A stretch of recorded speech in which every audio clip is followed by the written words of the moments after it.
Jonathan Vernon Smith. BBC Three Counties Radio. Yes, loads and loads of calls coming through. If you're getting the engaged tone, do keep trying. We'll get you just as soon as we possibly can on the big phone-in. We're talking about the front page of today's Daily Mail. Have you seen it?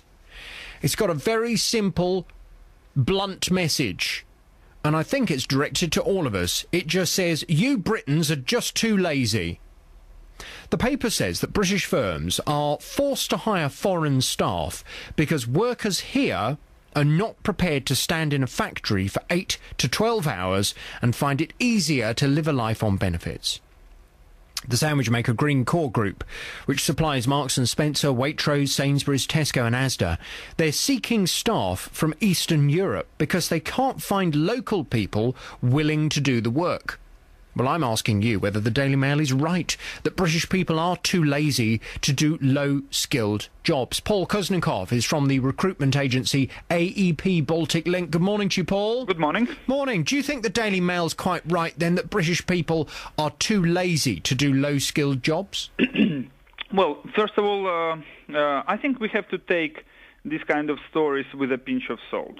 As recently as last January, we had a tabloid history about restrictions removal for Bulgarian and Romanian nationals. But at the same time, we still see employers are still looking for recruitment abroad inside the EU. But, Paul, I mean, your company yourself, you help people to move over from Eastern Europe to take a job in this country. So surely you know firsthand how there is a real need for Eastern European workers here. Yeah, I'm surprised.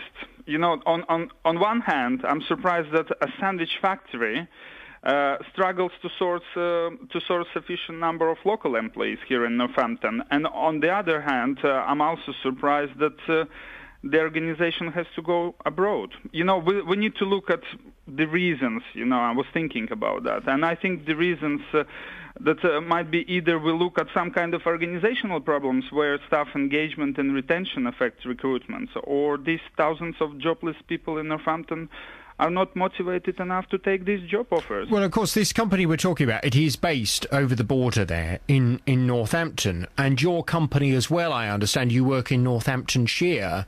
I mean, do you come across lots of British-born and bred people in your county who just don't want to work? They would rather live on benefits? If to be honest with you, for the past couple of years, I've seen a huge increase of the local people applying for job and start competing, improving their work ethics, as you said. Okay. And what do you think is causing that? Is it the government's desire to drive down the amount that you can get on benefits to make it more appealing to get a job? Yeah.